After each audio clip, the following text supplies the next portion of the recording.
When I was a kid and I first heard the word gay and what it meant, it sounded like a mental, emotional affliction, and I was sure that I had it. It became my great secret. I always knew I was gay since I was very young. I was also very closeted. If you look back and you saw my room was covered in Phantom of the Opera merchandise. I don't know how closeted that is, but I certainly wasn't talking about it.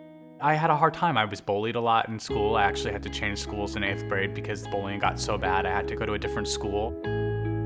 I was homophobic for so much of my life. It wasn't really comfortable in my own skin until I was probably 51. I never imagined that I could be speaking out publicly. The fact that I can do that now and live openly is because we have leaders who are strong and make powerful statements. Every single American deserves to be treated equally in the eyes of the law and in the eyes of our society. It's a pretty simple proposition. It's amazing how each generation just keeps pushing the ball forward.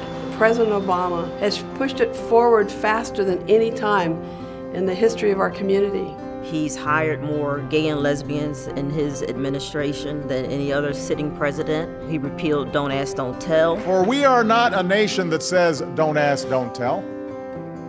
We are a nation that says, out of many, we are one. All of those brave men and women who are willing to sacrifice their lives for us can now serve openly. This is done. Government workers now have benefits for their partners. And if my partner is sick in the hospital, I have visitation rights. We didn't have any of that before. Having the President of the United States declare his belief that gay couples should be allowed to marry and to use the word marry was incredibly inspiring to watch that all unfold. It is important for me to go ahead and affirm that I think same-sex couples should be able to get married. I heard the announcement from the president on the radio, and I immediately called Brad. We started getting phone calls from friends sharing the joy of hearing our president making such a bold and principled statement of equality. We reveled in that. I wept. I was just so happy because it meant the world to me and to my family and the life that my kids will have.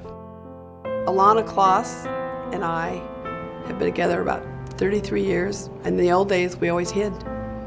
And now we don't have to hide. I've waited a long time for that, and there's a lot of people in their grave that have waited forever, that they had to live underground their whole lives. If I was a kid in Albuquerque, New Mexico, 14, 15 years old, and I watched the evening news with my parents, and the sitting president of the United States said, I support gay marriage, it would have changed a lot. And I don't know if he knows how many lives he's changing by just saying that simple thing. He's saving lives, really, and it's very moving. And I wish I had that when I was a kid, and I'm also so happy for the kids that have that now. They're going to grow up into a time that is not something that we can even, I think, imagine. That has to do with finally having a president who is really getting things done and talking about our issues. You are not alone.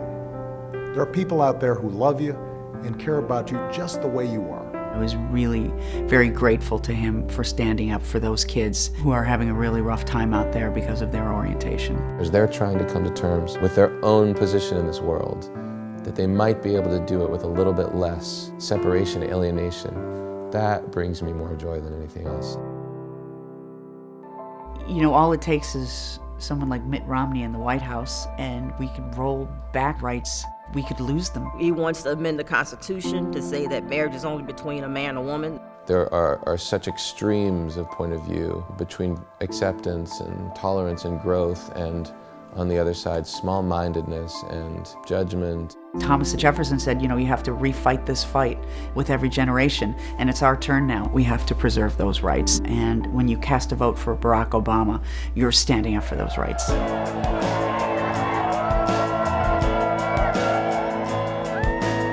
You always have to protect change, because it's very easy to slide backwards. We're on the brink of major movement forward, and it's incredibly important to re-elect President Obama. Come out and vote for President Obama. Come out and vote for President Obama. Come out and vote for President Obama. visit barackobama.com/LGBT.